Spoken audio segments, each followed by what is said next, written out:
I may have solved the mystery, at least in part, as to why the United States Mint charges us an arm and a leg and several toenails. I'll explain in this video as we explore.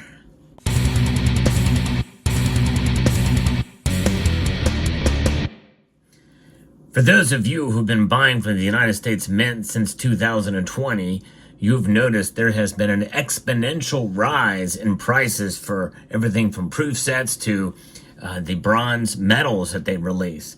Absolutely draconian price increases that they have perpetrated among us here that has far exceeded the rate of inflation, the cost of production, or pretty much everything else. Well, I may have cracked the code as to part of the reason why the United States Mint is charging such high prices. And really, it's been something that I've noticed for quite a while, but I've seen an extreme example of it just today when an order of mine came in. Well, let me put it to you this way. When orders of mine came in, actually one order came in 2 packages. Yeah. Well, let's first talk a little bit about the United States Mint and their price increases. You know, the 2020 proof set, I don't have the numbers in front of me, but I believe it sold for around $54 to $60. And by the end of the next year, that price had went up double, almost double, about $105 or somewhere thereabouts. And we've seen the prices continue to rise up, and we've seen, metals go up dramatically too, bronze medals. And the thing is that the United States Mint's quality has gone down in their packaging in 2021. And honestly, even to this day, some of the revised packaging that they've done since they've replaced the 2021, 2022, and part of 2023 packaging is still not as good as it had been before 2021.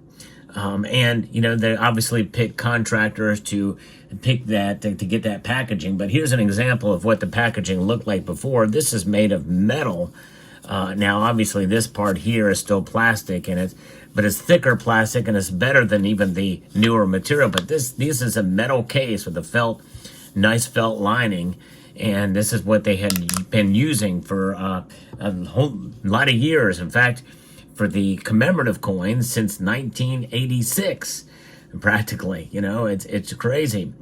So apparently they had a contract with a company that provides this level of packaging, and that has changed, and it's gotten worse to now the point now where the packaging is this real cheap plastic, and just a regular box, and there's no clamshell. That, of course, they just recently have brought those clamshells back. But nonetheless, it's cheap, and cheap packaging, high prices. If you want low prices, and if you want to stack precious metals to stack, well, check out summitmetals.com. They're the sponsor of the channel. They got some great deals over there. But I'm talking about collector coins now from the United States Mint. The crazy high prices that they have perpetuated upon us here over the last few years, much more draconian than they have in the past.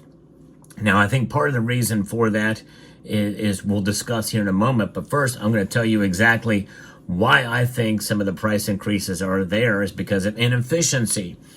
That should not surprise any of us when we're talking about inefficiency with a government organization. So let's talk about what happened. Well, I placed an order for 2 sets here on the same day, the American Innovation sets here. This had been just recently released. It's the reverse proof set. And here is the proof set. I'm keeping up with this collection. I probably should have just bought these on the secondary market. Probably would have gotten them cheaper. Nonetheless, I got them from the Mint, and I'm continuing this series. And I paid for it and got it for the regular shipping price.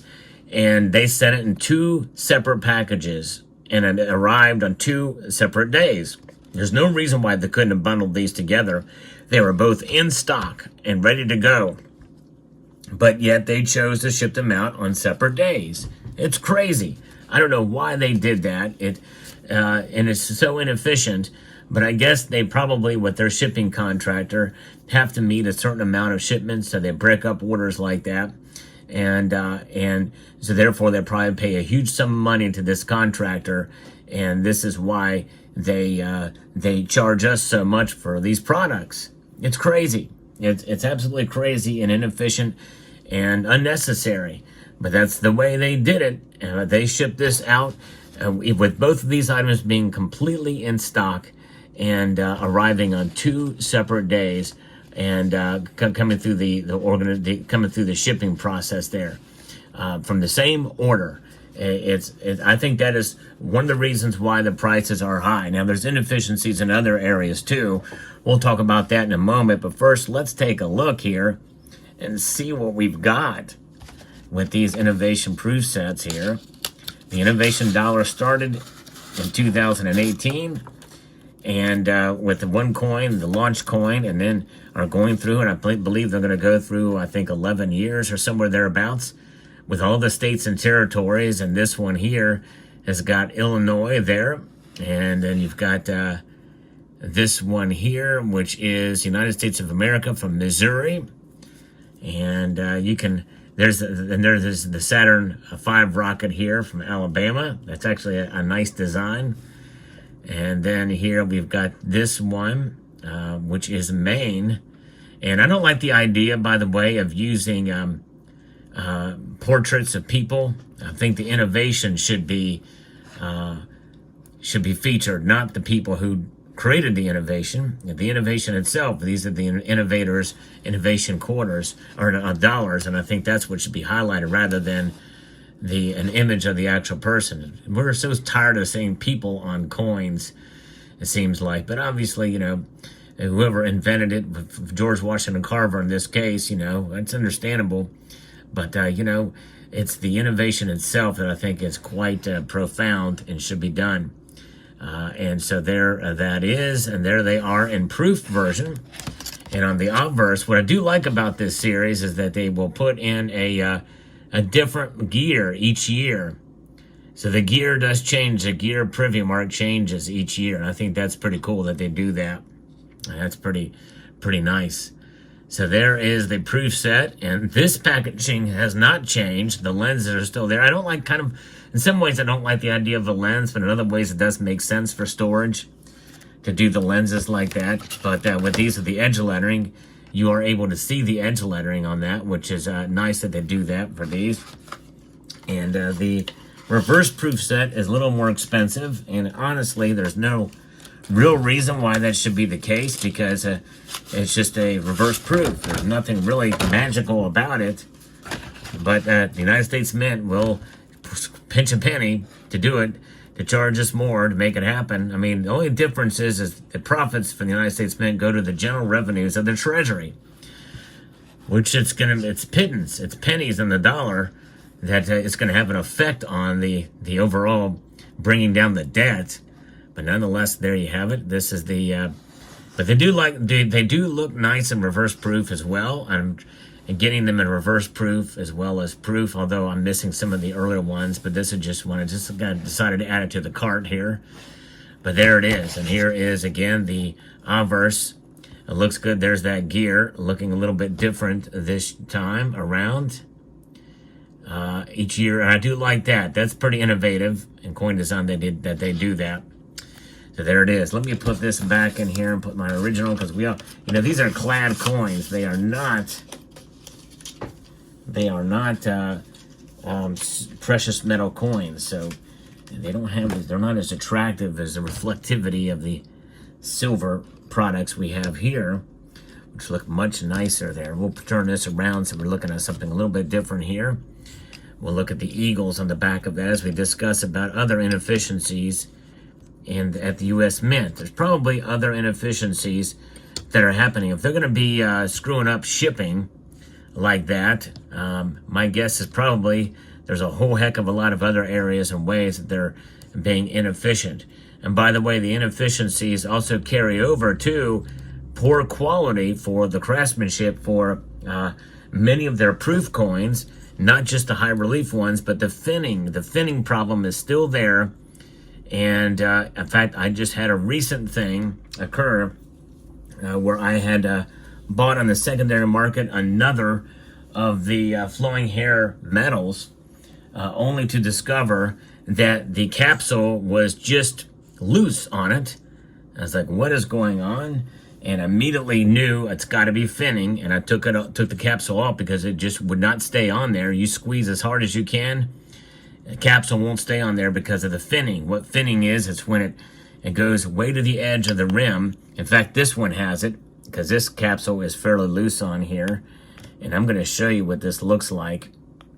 And you can see where the edge of the rim, it's a huge pet peeve of mine, extends beyond when you strike the coin. It goes above the rim. And a very sharp shard that's there. And there you see it there. See how it's up above the rim there, and other parts of it is lower. See, it's low there, but right here it's high. And I hate that. That is absolutely it's my worst pet peeve with coins, to have that shard there, that really sharp shard there. And obviously that is not an inefficient, that is something that is very common in U.S. Mint coins. And it is abhorrent. They need to fix that problem.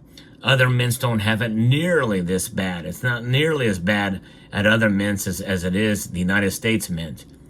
And it should not be. For the price we're paying for these, it's inexcusable that we're having to deal with this type of problem and situation. So that is a problem that's still going on, and other things as well too. I'm sure there's other areas that are happening. Another big inefficiency, what is causing the price, is the DEI office at the United States Mint. Diversity, equity, and inclusion, which is pure racism that is going on at the United States Mint. And I'm hoping with the incoming Trump administration that they do away with that policy and fire the DEI guy at the United States Mint, or girl, or combination thereof. Who knows? I don't know who it is. But they have the DEI officer at the United States Mint. That is causing the price of your coins to go up. That needs to stop. It needs to go away, and it needs to happen ASAP. It's racism, and we're paying for it with our tax dollars. It's absolute insanity, and it's one of my biggest pet peeves, aside from finning, is DEI. Yes, indeed. Die, DEI. Die. In fact, put that in the comment section down below. Die, DEI. So there you have it. Those are the two big things that are causing the prices of your coins to go up in the United States Mint. It is inefficient shipping practices and DEI. All right. Let me know what your thoughts are down in the comment section below. Hope you found this video informative, insightful, and educational. Would like to extend a multitude of gratitude to each and every one of you for taking the time to watch, and encourage you to please rate, share, comment, and subscribe.